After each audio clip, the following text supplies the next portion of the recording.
Parsimonious. Vocabulary activator. Some people might say I was tight. Maybe I am. I don't know. But what I do know is I went to my friend's house the other day and, well, he was stripping the wallpaper off the walls. I said, "Are you moving house?" He looked at me funny and said, "No, I'm decorating." You tight bastard. You're taking a look inside one of the many innovative British English lessons in the Britlish Library. Ebenezer Scrooge was a character created by Charles Dickens for his 1843 novella, A Christmas Carol. The name Scrooge has become synonymous with anyone who doesn't part with their money willingly.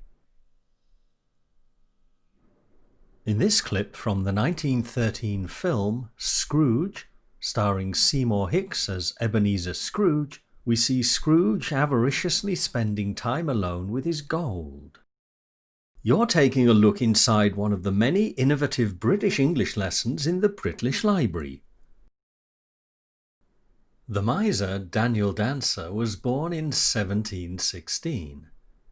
His grandfather and father were also both famous misers. Daniel was the eldest of 4 children and so inherited the family estate when his father died in 1736.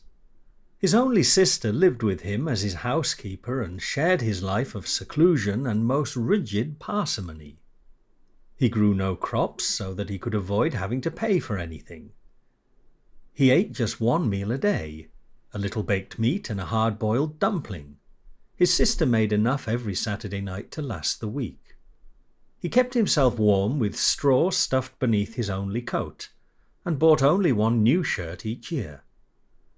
His sister died in 1766, and he bought a second-hand pair of black stockings for the funeral.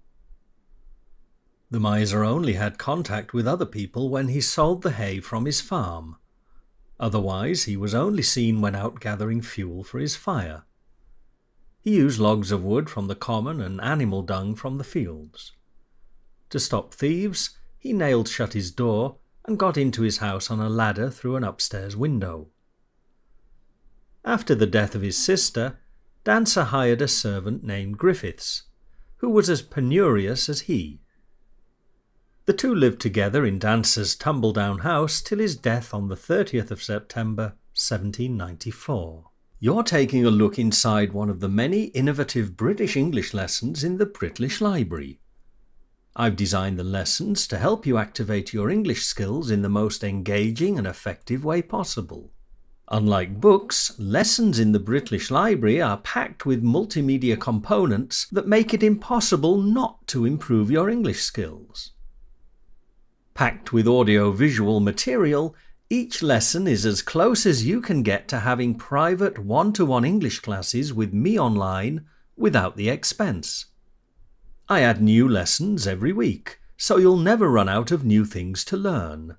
And you can do the lessons on any device from a computer to a mobile phone. All you need is an internet connection, and I'll personally deliver each lesson to you from the nearest and fastest server to your location.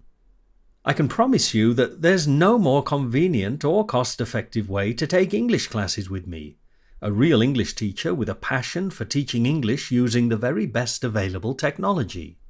The activators and other features of the lesson are available exclusively in the Britlish Library at Britlish.com. You can enjoy a week's free membership to the Britlish Library and get full, unrestricted access to this and all of the other lessons in the library today. There's no obligation to take out a paid membership, but I'm sure that when you see what incredible value a Britlish Library membership is, you'll join the hundreds of students who are already improving their English skills faster and more conveniently than they ever thought possible. To get your free 1-week Britlish Library membership, visit Britlish.com today. I'm sure that you'll agree there's nothing else quite like it anywhere online. The Britlish Library, the best place on the planet to improve your English skills.